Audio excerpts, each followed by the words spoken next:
الخاسرين ফেলিয়ানা দিও মাওলা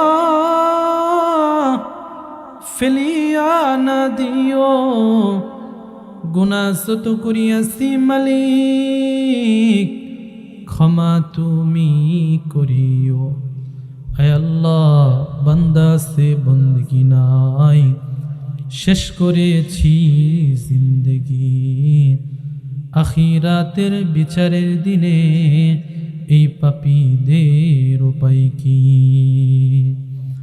ওগো দয়াময় আল্লাহ কতিপয় গুনাহগার বান্দানে তোমার সহিংসা দরবারে হাত দুখানা উত্তোলন করেছি আল্লাহ আমাদের গুনাহ খাতা যদি জাহের হয়ে যাইতো প্রকাশ হয়ে যাইতো আল্লাহ এলাকার মানুষ সম্মান করতো না সালাম দিত না নিজের সন্তানও কোনোদিন আব্বা বলে ডাক দিত না আল্লাহ নিজের কন্যাটা বাবা বলে আর সম্মান করত না শ্রদ্ধা করত না যে প্রাণের বিবি স্বামীর এত খেদমত করে এত সম্মান করে সেই বিবি যদি গুনার কথাগুলো জানতো তাহলে বিবি মনে হয় সংসার না কইরা চইলা যাইতো আর বলতে হয় রে এর মতো নাফরমানের সাথে সংসার করা যায় না এর মতো গুনাহগার মানুষের সাথে সংসার করা যায় না মালিক গো সব গুনাহ তুমি গোপন রাখছো মালিক গো সব গুনাহ গোপন রেখে ইজ্জত দান করেছো আল্লাহ বেইজ্জতি করিও না আল্লাহ বেইজ্জতি করিও না আল্লাহ বেইজ্জতি করিও না হাসরের মাঠে হাজার হাজার মানুষ থাকবে কোটি কোটি মানুষের সামনে গুনাহ খাতাগুলো প্রকাশ করিয়া বেইজ্জতি করিও না আল্লাহ আল্লাহ সারা আমিন আমিন বলতেছে গো মালিক তাকিয়ে দেখো কার নাকি চরম দুঃখিনী মা দুনিয়ার বুকে নাই যারা মা হারাইছে মা হারানোর কি ব্যথা কি জ্বালা তারাই তো বুঝে মালিক আল্লাহ ওই যে মা ছোট্ট সময় কত আদর করেছে কত যত্ন করেছে শীতের রজনীতে সন্তান ডানে পেশাব করে দিয়েছে মা বামে শুয়াইছে বামেও পেশাব করে দিয়েছে আল্লাহ মা নিজে বিজার ভিতরে শুইয়া সন্তানকে মাঝখানে শুয়াইছে সন্তানটা যখন মাঝখানে পেশাব করে দিয়েছে মা তাকিয়ে দেখে ডানু বিজা বামেও বিজা মাঝখানেও বিজা বিজাহীন কোনো জায়গা নাই মা সন্তানকে ফেলায় দেয় নাই মা সন্তানটারে বুকের ভিতরে জড়িয়ে ধরছে আল্লাহ যে মা এত কষ্ট করে সন্তানকে লালন পালন করলো যেই মা নিজে না খাইয়া সন্তানরে খাওয়াইলো আল্লাহ ওই মা যাদের অন্ধকার কবরে আছে আল্লাহ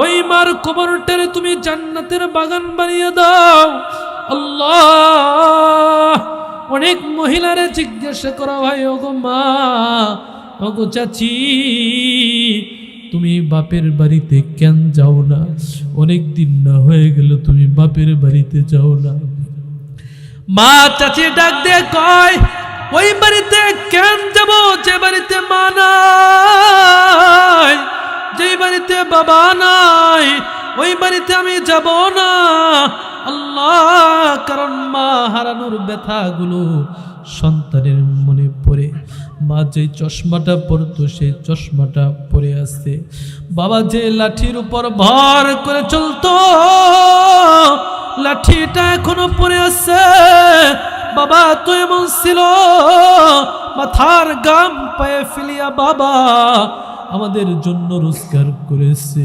ঈদের সময় দেখা গেছে সন্তানের গায়ে এক সিট জামা 2 সিট জামা 3 সিট জামা পরিধান করে আসছে।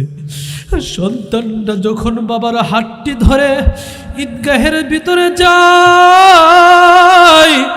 সন্তান একবার নিজের দিকে তাকায়, দেখে নিজের পায়ে সুন্দর জুতা, পরনের ভিতরে সুন্দর পোশাক। একবার বাবার দিকে তাকায়, তাকিয়ে দেখে বাবার সিরা স্যান্ডেল, বাবার পরনে সিরা 3 বছর আগের পুরাতন জামা গায়ে ঈদগাহে যায়। সন্তান ডাক দিয়ে কই, বাবা তোমার ঈদের নতুন পোশাক কোথায়? বাবা ডাক দিয়ে কয়, ওই সন্তান তোর ঈদ মানে আমার ঈদ। আয় আল্লাহ, ওই বাবা যাদের অন্ধকার কবরের ভিতরে আছে, আল্লাহ ওই বাবার কবরটারে তুমি জান্নাতের বাগান বানিয়ে দাও। সন্তান ব্যবসায় লসে পড়ে, অনেকেই তাকে অন্যায়ভাবে আঘাত করে। বাবা যখন জীবিত ছিল, সন্তান যখন ব্যবসায় লসে পড়েছে, বাবা পিঠের উপর হাতটা বুলিয়ে দিয়ে বলে, ওগো সন্তান ভয় করিও না, আমি তোমার সাথে আছি। মাটা ডাক দিয়ে কইতো, ওগো সন্তান তোমার কোনো চিন্তা নাই, তোমার কোনো টেনশন নাই। যে মা আর বাবা এত আদর করেছে, এত যত্ন করেছে, ওই মা বাবা যাদের অন্ধকার কবরের ভিতরে আছে, আল্লাহ ওই মা বাবার কবরের আযাবগুলো তুমি মাফ করিয়া দাও। আল্লাহ তোমার একজন বান্দি আল্লাহ 15 আগস্টে ইন্তেকাল করেছে, আল্লাহ মাহফিলের জন্য 9,000 টাকাও দান করেছে। আল্লাহ আর অনেকে টাকা দান করেছে। ওগো মালিক, যারাই দান করেছে আল্লাহ তাদের দানগুলো তুমি কবুল মঞ্জুর করিয়া নাও। আল্লাহ তাদের দানের ওসিলায় আল্লাহ ওই সমস্ত মা বাবার কবরের আযাবকে মাফ করিয়া দাও। আয় আল্লাহ, যারা মাহফিলের আয়োজন করেছে আল্লাহ তাদের মাহফিলকে কবুল ও মঞ্জুর করিয়া নাও। আল্লাহ বিশেষ করে আল্লাহ মসজিদের ইমাম সাহেব আল্লাহ তারে কবুল ও মঞ্জুর করিয়া নাও। আয় আল্লাহ ইঞ্জিনিয়ার ভাইকে আল্লাহ তুমি কবুল ও মঞ্জুর করিয়া নাও।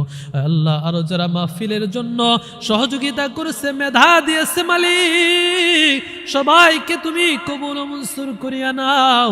আয় আল্লাহ তাদেরকে সমস্ত বালা মুসিবত থেকে তুমি রক্ষা করো। আয় আল্লাহ যে সমস্ত মা বোনেরা দান সদকা করেছে আল্লাহ মা বোনদের দান সদকাকে তুমি কবুল ও মঞ্জুর করিয়া নাও। আয় আল্লাহ জানি না কোন দিন মালাকুল মউত এসে উপস্থিত হয়, মালিক মালাকুল মউত আসার আগে আমাদের কবরের সুরসামানা তৈয়ার করার তৌফিক দান করিয়ে দিও। আয় আল্লাহ নবীজির উম্মত হয়েছি কিন্তু নবীরে দেখি নাই, আল্লাহ স্বপ্নে যুগে পয়গম্বরকে দেখার তৌফিক দান করিয়ে দিও। আল্লাহ মাহফিলের যারা আয়োজন করেছিল, শাহিন ভাই, ইঞ্জিনিয়ার ভাই, আরো অন্যান্য ভাই যারা সহযোগিতা করেছিল, এলাকাবাসী যারা সহযোগিতা করেছিল, আল্লাহ সবাইকে তুমি কবুল মঞ্জুর করিয়া নাও। আল্লাহ পাশে গুরুস্থান আছে, আল্লাহ গুরুস্থানের সমস্ত মাইয়াতদেরকে তুমি মাফ করিয়া দাও। আল্লাহ মালাকুল মউত যখন এসেই পড়বে,